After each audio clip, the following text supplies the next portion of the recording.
let's identify levels of measurement. Now, specifically, there are 4 levels of measurement, and in this order is the easiest way to think about them: nominal, ordinal, interval, and ratio. And we're going to go over each of these, and they kind of advance as we go through. So the nominal level is the lowest level of measurement in terms of how the data looks. So in the nominal level, the data is always qualitative, right? So generally thinking qualitative is words. Now with that, the data is not and cannot be ordered. So if you think about some examples, let's talk about colors. You talk to people about their favorite colors and people are like blue, red, green.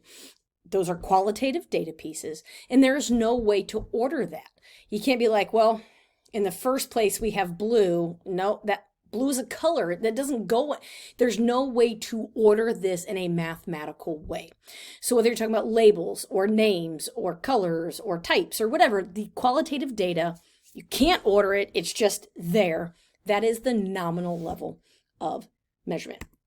Ordinal is the next level up. This data can be ordered. It could be qualitative, it could be quantitative, either way, but it can be ordered. Now, the big thing, so up from nominal is that we now can order it, but we cannot use it in calculations.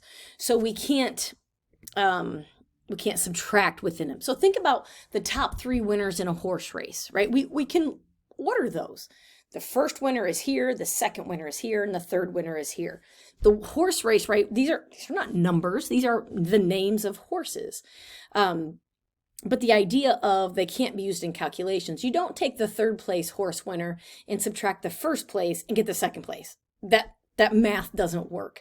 So you can order them, but you cannot do any mathematical calculations. Next is the interval. So the data has a definite order. So now we are definitely talking about quantitative data. It definitely has an order. We can measure this. So we can start to do some subtraction, right? This is 3 more than that one.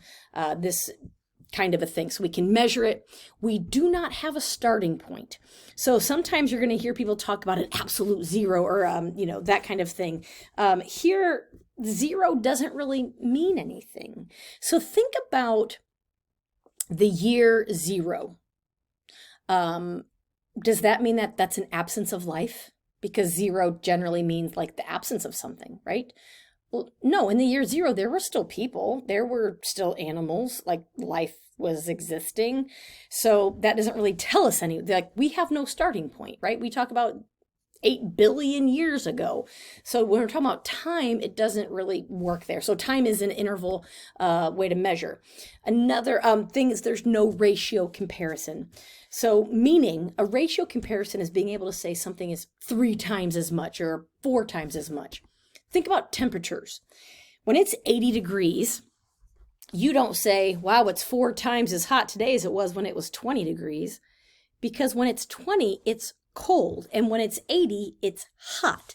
And you can't say it's 4 times as hot. Same way as we can't say the year 2000 was twice as good as the year 1000. That doesn't make any sense. So when we're talking about interval, you can basically add and subtract. That's your measurement.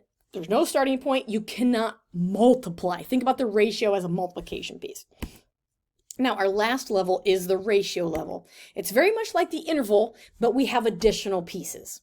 Like we have a starting point. Like 0 is actually 0. Like means the absence of something. And we can calculate the difference between things. So think about money. If I have $0, that is the absence of money. I don't have any. Right? I can also say, I have $20, you have $10. I have twice as much as you. Totally true. Same with scores on an exam. I scored a 90, you scored a 45. I scored twice as much as you, 2 times higher than you. Yes, we can do that multiplication. So when 0 actually means 0, the absence of something, and you can multiply the 2 numbers and it makes sense, that is the ratio level of measurement.